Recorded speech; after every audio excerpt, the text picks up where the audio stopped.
Abahani Mohammedan match মানেই যেন একটা বাড়তি উত্তেজনা, বাড়তি উন্মাদনা। কিন্তু সেই উন্মাদনার বাহিরে যখন ম্যাচ চলে যায় তখন আসলে সেটা খুবই দৃষ্টিকটু লাগে, খুবই খারাপ লাগে। কেননা আবাহনী মোহামেডান বড় দল, ঐতিহ্যবাহী দল এবং এই দলের কাছ থেকে ভালো খেলা প্রত্যাশা করে দর্শকরা এবং খেলা দেখতেই কিন্তু সমর্থকরা মাঠে আসেন। কিন্তু যখন আসলে খেলা ছেড়ে অখেলোয়াড় সুলভ আচরণ করেন খেলোয়াড়রা, তখন সেটা দর্শকদের কাছে অবশ্যই সেটা গ্রহণযোগ্যতা থাকে না, কিংবা দর্শকরা সেটা সহজভাবে নিতেও পারেন না। এবং আজকে আরও একবার সেটাই হলো, আমরা দেখলাম আজকের যে ঘটনাটা ঘটেছে green delta insurance premier division hockey লিগের শেষ ম্যাচ ছিল আবাহনী মোহামেডানের মধ্যে, এবং এই ম্যাচের উপরে অনেক কিছু ডিপেন্ড করছিল। এই ম্যাচের উপরে আসলে লিগ টাইটেল ডিপেন্ড করছিল যে কারা জিতবে। সেটা মোহামেডানও জিততে পারে, আবাহনীও জিততে পারে, আবার মেরিনার ইয়াংসও জিততে পারে। এরকম একটা জায়গায় শেষ ম্যাচটা খুবই গুরুত্বপূর্ণ হয়ে উঠেছিল। কিন্তু ওই ম্যাচে শুরুটা বেশ ভালোই ছিল, ভালোভাবেই শুরু হচ্ছিল এবং প্রথম 2 কোয়ার্টারে আবাহনী তারা লিড নিয়ে নেয় 2 গোলের। আনলিমিটেড লাইফ চলুক গ্রামীণ ফোনের মান্থলি প্ল্যানে, এক প্ল্যানে 1 মাস। 2-0 গোলে এগিয়ে যায়। থার্ড কোয়ার্টারে এসে মোহামেডান দারুণ কামব্যাক করে এবং মোহামেডানের ফিত্রি দারুণ পারফর্ম করছিলেন গোটা আসরে, এবং এবারও কিন্তু ফিত্রি এই ম্যাচেও তিনি দারুণভাবে দলকে কামব্যাক করান, হ্যাটট্রিক পূর্ণ করেন এবং তার 3 গোলেই 3-2 গোলে লিডে যায় মোহামেডান স্পোর্টিং ক্লাব। ঠিক এরপরেই শেষ মুহূর্তে থার্ড কোয়ার্টার শেষ হবে, মিনিট 2-1 মতো সময় বাকি রয়েছে। ঠিক ওই সময় 2 দলের খেলোয়াড়দের মধ্যে উত্তেজনা ছড়িয়ে পড়ে এবং সেটা এক প্রকার হাতাহাতিতে গিয়ে পৌঁছায়।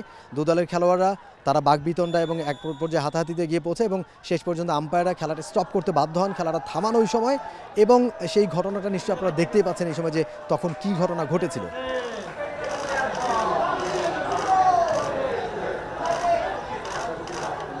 এরকম একটা ঘটনার পরে আম্পায়াররা আসলে কি সিদ্ধান্ত নেবেন, কারণ ওইখানে একটা জটলা তৈরি হয়ে গিয়েছিল, 2 দলের খেলোয়াড়রা একে অপরের সাথে আসলে হাতাহাতিতে জড়িয়ে যায়। তখন আম্পায়াররা ভিডিও আম্পায়ারের শরণাপন্ন হয়, টেকনিক্যাল অফিসিয়ালস যারা ছিলেন তাদের শরণাপন্ন হন যে আসলে কে কে এই ঘটনায় জড়িত আছেন, কে কে এই ঘটনা ঘটিয়েছেন, এবং তারা ভিডিও আম্পায়ারের সহায়তা নিয়ে 2 দলের 2 জনকে আগে ইয়েলো কার্ড দেখান। মোহামেডানের একজনকে, মোহামেডানের মিজুন নাম্বার 25 এবং আবাহনীর 18 আফফান ইউসুফ, এই 2 জনকে ইয়েলো কার্ড দেখান। 10 মিনিটের জন্য তাদেরকে আসলে মাঠের বাইরে পাঠিয়ে দেওয়া হয় এবং এরপরে আরও 3 জন খেলোয়াড়কে তারা রেড কার্ড দেখান, যেখানে মোহামেডানের 2 জন, তানভীর সিয়াম একজন এবং আরেকজন মোহামেডানের দিন ইসলাম ইমন, এই 2 জনকে রেড কার্ড দেখানো হয় এবং আবাহনী লিমিটেডের নাম্বার 7 নাইমুদ্দিন, তাকে রেড কার্ড দেখানো হয়।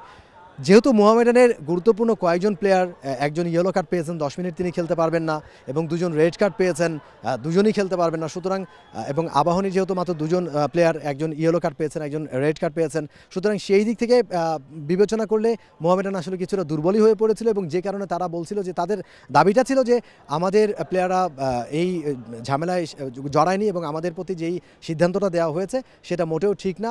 ভিডিও আম্পায়ারের কাছে তারা শরণাপন্ন হতে চেয়েছিল, তারা ভিডিও রেফারেল নিতে চেয়েছিল, কিন্তু ফিল্ড আম্পায়াররা তাদেরকে হয়তো জানিয়েছেন যে আমরা ভিডিও আম্পায়ারের সিদ্ধান্ত নিয়েই এই সিদ্ধান্তটা জানিয়েছি, যারা যারা এই ঘটনায় জড়িত ছিল তাদেরকে আমরা ইয়েলো কার্ড এবং রেড কার্ড দিয়েছি। এইটার পরিপ্রেক্ষিতে মোহামেডান তারা কিন্তু খেলতে অস্বীকৃতি জানায়, তারা বলেছে যে না, সেটা উইথড্র করতে হবে এবং সঠিক সিদ্ধান্তটা দিতে হবে আমাদের প্রতি, এবং তাহলে আমরা মাঠে নামবো। এবং শেষ পর্যন্ত লিগের যে নিয়ম ছিল যে 10 মিনিট অপেক্ষা করা হবে, কোনো দল না খেলতে চাইলে 10 মিনিট পেরিয়ে গেলে রিফিউজ টু প্লে আইনে তাদেরকে সেই দল পরাজিত হবে, এবং যারা খেলতে রাজি থাকবে তাদেরকে আসলে জয়ী ঘোষণা করা হবে, এবং সেই অনুযায়ী আবাহনীকে জয়ী ঘোষণা করা হয়। মোহামেডান যেহেতু ওই সময়ের মধ্যে তারা খেলতে রাজি হয়নি, মাঠে আসেনি তারা খেলতে, সেই কারণে আবাহনীকে জয়ী ঘোষণা করা হয়। তবে মোহামেডান বলছে তাদের প্রতি এটা অন্যায় করা হয়েছে এবং পুরোপুরি পরিকল্পিত একটা ঘটনাই আর কি তাদের বিরুদ্ধে নেওয়া হয়েছে, পরিকল্পিত একটা ডিসিশন নেওয়া হয়েছে, সেই অভিযোগ কিন্তু মোহামেডান তুলেছে। আমরা প্রথমে চেয়েছি ভিডিও রেফারেল, আমাদের হাতে তো ভিডিও রেফারেল আছে একটা, তো ভিডিও রেফারেল দিয়ে আমাদের এগেনস্টে যদি সিদ্ধান্ত আসে যে 2টা, আমি বলছি 3টা কার্ড হলে আমি মেনে নিব, কিন্তু তুমি খেলাটা শেষ করে দিতে পারো না যে আমার 3টা প্লেয়ার বাইরে, ওদের 1টা প্লেয়ার বাইরে, 2টা মাইনাস প্লেয়ার দিয়ে আমি এই 12-13 মিনিট খেলা সম্ভব না। আপনারা তো চোখে দেখলেন যে আগের ম্যাচে 3 রেড 3 কার্ড, এই ম্যাচেও 3 কার্ড, এবং ঠিক ভাইটাল টাইমে। তার মানে কি, এটা সম্পূর্ণ পরিকল্পিতভাবে যাতে আমরা চ্যাম্পিয়ন না হতে পারি, একটা বিশেষ মহল এই কাজটা করছে। তবে এখন আসলে যেই সিদ্ধান্ত জানিয়ে দেওয়া হয়েছে মাঠ থেকে, যেটা আমরা দেখলাম যে আসলে রিফিউজ টু প্লে নিয়মের মধ্যে থেকে আসলে আবাহনীকে জয়ী ঘোষণা করেছে, যদিও বা এই ম্যাচে আবাহনী পিছিয়ে ছিল 2-3 গোলে, কিন্তু আবাহনীকে যেহেতু এখন জয়ী ঘোষণা করেছে, এখন জিনিসটা আরও জমে গেছে, যেহেতু মেরিনার্সের পয়েন্ট এখন 37, আবাহনী যদি এই ম্যাচে জিতে যায় তাহলে তাদেরও পয়েন্ট 37, 2 দলের পয়েন্ট 37, এবং টুর্নামেন্টের নিয়ম, লিগের নিয়ম অনুযায়ী যদি কোনো দুই দলের পয়েন্ট সমান হয় তাহলে রিপ্লে ম্যাচ, অর্থাৎ তাদের মধ্যে আরেকটা ম্যাচ আয়োজন করবে ফেডারেশন। পরবর্তীতে ফেডারেশনের মিটিংয়ে সেটা সিদ্ধান্ত হবে যে কবে সেই ম্যাচটা হবে। আর যদি ওই দুই দল তারা নিজেদের মধ্যে আসলে সমঝোতা করে নেয় যে তারা আর ম্যাচ খেলতে রাজি না, যেহেতু তাদের বিদেশি প্লেয়াররা দেশে ফিরে যাবে, সুতরাং দল হয়তো সেভাবে করে প্লেয়ারদেরকে পাবে না, তাহলে দুই দল যদি খেলতে অস্বীকৃতি জানায়, সেটা যদি তারা ফেডারেশনের কাছে আবেদন করে, তাহলে এই দুই দলকেই চ্যাম্পিয়ন ঘোষণা করা হবে। তবে আনঅফিসিয়াল আমাদের কাছে যে খবরটা রয়েছে যে দুই দলই আসলে হয়তো রিপ্লে ম্যাচ তারা খেলতে চাইবে না, সেই দিক থেকে আবাহনী এবং মেরিনার ইয়াংস তারা যৌথভাবে চ্যাম্পিয়ন সেটা বলে দেয়া যায়।